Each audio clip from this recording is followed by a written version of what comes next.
Hello, Algebra 2 small group. I am making this video to replace our small group session on Monday, April the 15th. I got called in to do makeup ACAP in Mobile. So I'm going to send this out to y'all. I'm going to put it in the announcements, and I'm also going to send it by email. So this is section 8.04, multiplying matrices, which I think might be one of the hardest sections in Unit 8. So I'm going to be going through that section with you in this video. If you're a 9th, 10th, or 11th grader, we are in the middle of our end of the year testing. That is our STAR 360 math and reading. I know several of you have already attended. 12th graders do not have to take STAR, so don't worry about it. But it is part of your semester exam exemptions that you take all of your beginning of the year, middle of the year, and end of the year testing. That's our baseline STAR testing. So make sure that you get that done. You should be receiving some messages from your homeroom teacher if you missed those testings last week, or you should also be seeing the makeup scheduled in your neuro sessions. So make sure that you get those done. Those only take maybe about 20 minutes each, and they are required. Getting super close to graduation for seniors, May the 16th. Remember that seniors have different due dates than 9th, 10th, and 11th graders, so we'll talk about seniors quickly. First, seniors TGAs are due April the 30th. CGAs are due May the 2nd. 9th, 10th, and 11th graders, TGAs are due May the 13th, and CGAs are due May the 15th. So those deadlines are coming up quickly. Graduation is May the 16th. We're finishing up Unit 8 this week, and we're starting our project, our 9.01 statistics project. I'll be talking about that project in the whole group video that I'm going to make after this for our 12:45 Monday class. So that will start on Friday. These are 25 points. They're not difficult. You just need to make sure that you do them because 25 points is a lot of points. Just a quick review.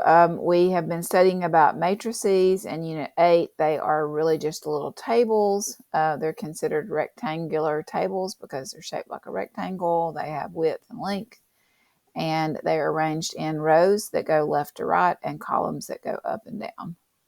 When we talk about a matrix, a lot of times they're wanting to know the dimensions of your matrix. That would be how many rows your matrix has versus how many columns. And remember, rows are going to go left to right, columns are going to go up and down. So if we were going to do the dimensions for this matrix, it would have 2 rows and 3 columns.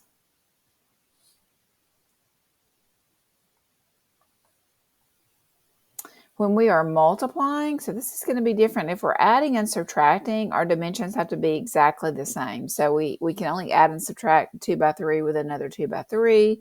We can only add and subtract a 1 by 2 with another 1 by 2, but that's not true for multiplying. So when we're multiplying, we want these two inside dimensions to be the same. The entire dimensions don't have to be the same. It's just these two inside numbers. So for example, I could multiply a 2 by 3 with a 3 by 10 because these two dimensions have to be the same. I know that's a little weird, but that's how multiplication works. To see why this is the case, let's consider these two matrices. This matrix has 3 rows and 2 columns. This matrix has 2 rows and 3 columns, and as long, again, as these two inner dimensions are the same, it is going to be possible to multiply. Multiplying, again, is super weird. It's not anything like adding or subtracting. So these first few questions, we're just checking the dimensions. Matrix A has 3 rows and 2 columns. Matrix B has 2 rows and 2 columns. So again, if these inside dimensions are the same, we can say, yes, it is defined, meaning we can multiply.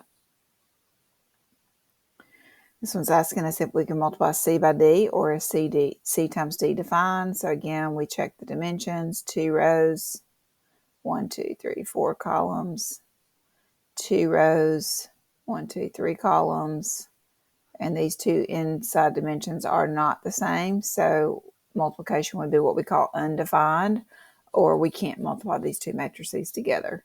We're actually going to multiply some in just a second, but we're just looking at the dimensions right now.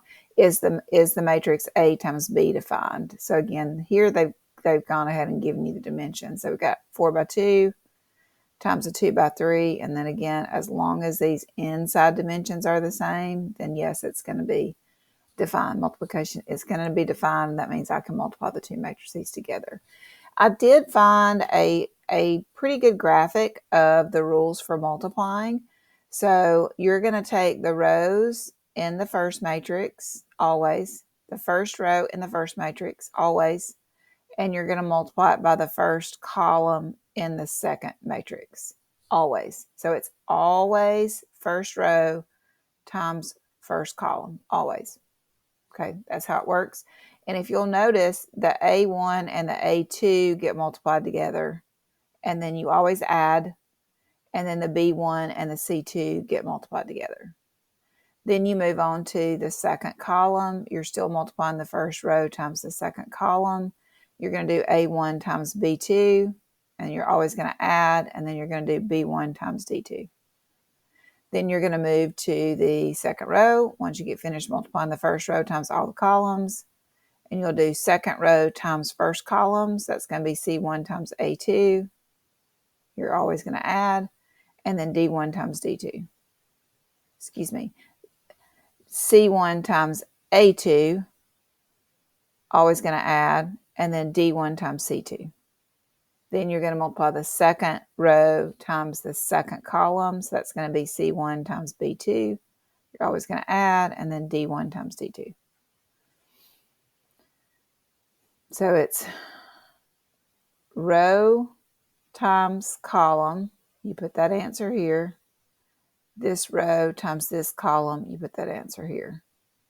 Once you've run out of columns, then you go to the next row.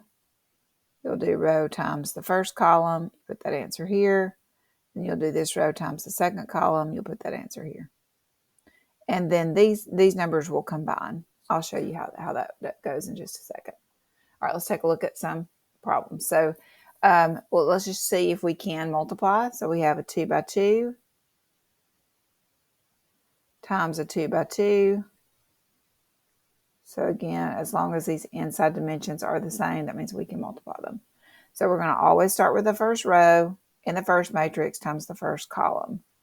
So I'm going to start by doing a bracket because I'm going to put my work in here, and then we'll simplify. So first row times first column is going to be 0 times 6, which is 0, always plus 2 times 3, which is 6. And then I like to put those in parentheses because this will combine to be one number.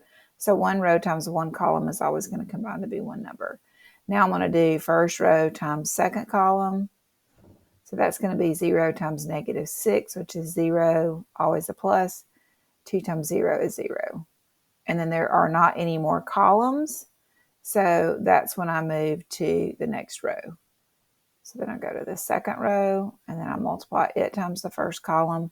When I start multiplying with the second row, I start writing my answers in my second row of my answer matrix. I do negative 2 times 6, which is negative 12. Always add. Negative 5 times 3 is negative 15. And then we'll combine those. Then we do second row times second column. That's going to be negative 2 times negative 6, which is 12. Always plus. And then negative 5 times 0, which is 0. And then we'll simplify. So 0 plus 6 is 6. 0 plus 0 is 0. Negative 12 plus negative 15 is negative 27. 12 plus 0 is 12. And then we have our product, which is our answer that we get when we multiply. And then to me, you just kind of need to see this over and over again until you get the hang of what's going on. We'll do another 2 by 2 times a 2 by 2. We can go ahead and check the dimensions just to make sure this is possible. As long as the inside dimensions are the same, we can multiply. We'll start with the first row always times the first column always. We'll start our little answer down here. So this is going to be negative 5 times negative 2, which is 10, always plus negative 5 times 3, which is negative 15. Then we multiply the first row times the second column. That's going to be negative 5 times negative 3, which is positive 15, always plus negative 5 times 5, which is negative 25. We're finished with the first row because I don't have any more columns. So I'm going to move down to my second row times my first column. Again, when you're multiplying by the second row, you're writing your answers in the second row of your answer matrix. So it's going to be negative 1 times negative 2, which is positive 2, always plus 2 times 3 is 6. And then second row times second column is going to be negative 1 times negative 3, which is positive 3, always plus. And then 2 times 5 is 10. And then we'll simplify. 10 plus negative 15 is negative 5. 15 plus negative 25 is negative 10. 2 plus 6 is 8. And 3 plus 10 is 13. And this is our answer. I remember when I was first taught how to multiply matrices, I'm like, who came up with this? This is crazy. All right, this matrix is a 2 by 3, 2 rows, 3 columns. This matrix is a 2 by 3.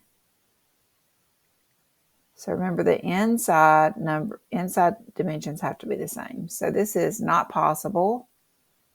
You can write not possible. You might see not defined. You might see undefined. But we can't multiply these together. So let me prove it to you. So if we take the first row in the first matrix, which is what we do, and we try to multiply that first row in the first matrix by the first column, in the second matrix, we don't have enough numbers. So we would do 3 times 4 plus 2 times 5 plus, but this 5 doesn't have anything to multiply by. So that's why it's not possible. All right, this matrix is 3 rows, 2 columns. This matrix is 2 rows, 2 columns. So again, the inside dimensions have to be the same, and they are. So let's multiply these two matrices together. Always start with the first row in the first matrix times the first column in the second matrix. So that's going to give us 0 times negative 4, which is 0, plus 5 times negative 2, which is negative 10. Then we'll multiply the first row times the second column. That's going to give us 0 times 4, which is 0, always plus 5 times negative 4, which is negative 20. And then there's no more columns, so I'm finished multiplying with my first row. So then I'm going to move down to my second row times my first column. That's going to be negative 3 times negative 4, which is 12, always plus 1 times negative 2 is negative 2. Second row times second column is going to be negative 3 times 4, which is negative 12, plus 1 times negative 4 is negative 4. Then we're moving down to our third row. Again, whatever row you're multiplying by, that's where you write your answer. So we're going to do third row times first column. That's going to be negative 5 times negative 4, which is positive 20, plus 1 times negative 2 is negative 2. If I were doing this on paper with a paper and pencil, I would probably, I like to put my fingers on the row and the column that I'm multiplying. That just helps me keep track of what I'm doing. So now we're doing third row times second column. That's going to be negative 5 times 4, which is negative 20, always plus 1 times 4 is negative 4. Sometimes I go back and check. I don't want to make your video any longer than it has to be, but sometimes I would go back and check and just make sure that I did the math right. So I'm just kind of going back and looking at my work here. Especially if I'm doing something that's multiple choice and I don't get the correct answer, then I would go back and look for mistakes. So now I'm going to combine 0, negative 10, it's negative 10, 0, negative 20 is negative 20, 12 and negative 2 is 10, negative 2, 12 and negative 4 is negative 16, 20 and negative 2 is 18, negative 20 and negative 4 is negative 24. And then that's my answer. I think this is my last example. So I think this one is a little bit more difficult just because there's not a lot of numbers. There's just one column and one row, and sometimes that's confusing. So let's talk about the dimensions. This first matrix has the dimensions of 3 rows and 1 column. And this one has a dimension, this matrix has a dimension of 1 row and 2 columns. So it should be possible because these two dimensions are the same. Now I'm going to go back and show you something on a couple of these previous problems that we did. This is something I haven't pointed out yet. But once you know that the two inside dimensions are the same, then you know your answer is going to have dimensions of the outside dimensions here. So this 3 by 2 is going to be the dimensions of your answer. So 3 rows, 2 columns. This one's not possible, so we don't want to look at that one. So again, as long as the inside dimensions are the same, your answer is going to have the dimensions of these outside numbers. So your answer should be a 2 by 2, 2 rows, 2 columns. Again, outside dimensions are the dimensions of your answer. So keeping that in mind, let's go back to number 8. So my inside dimensions are the same. So that means my answer should be a 3 by 2. So sometimes when I get confused, like a problem like this, when I only have 1 column and 1 row, I go back to this rule. So I know my answer has to be a 3 by 2. So this is what's weird to me. So there's only 1 number in this row. So remember, it's always the first row in the first matrix times the first column in the second matrix. So instead of having, more than 1 number and putting the plus in between, we're not going to have more than 1 number when we multiply this row times this column. We're only going to have 1 number. So we're not going to have any parentheses or any pluses between numbers. And then we multiply this first row times the second column, and that's just -5 times -1. That's going to give us +5. I'm not combining these two numbers because this is what I got when I multiplied the first row times the first column. And then the 5 is what I got when I multiplied the first row times the second column. So then I move down and I multiply with my second row. So I do second row times first column. That's going to give me 18. Second row times second column is going to give me -6. Then I move down to the last row. So the third row times the first column is going to give me 0. The third row times the second column is going to give me 0. And then that's my answer. And sure enough, it is a 3 by 2. So I don't know why. I don't know if your brain is going to be similar to mine, but I think something like 8 is harder, even though it has less numbers. Okay, that is my lesson for you. This is what I would have done in small group today. If you have any questions, I don't know if I'm going to be in a room testing on Monday, April the 15th. So I don't know that I will get to respond to any emails, but I know Tuesday when I log on, I will try to reply to any questions that you have that you sent to me by email. But as far as I know, I'm just testing on Monday. I should be in the office the rest of the week. Hopefully this video helps you.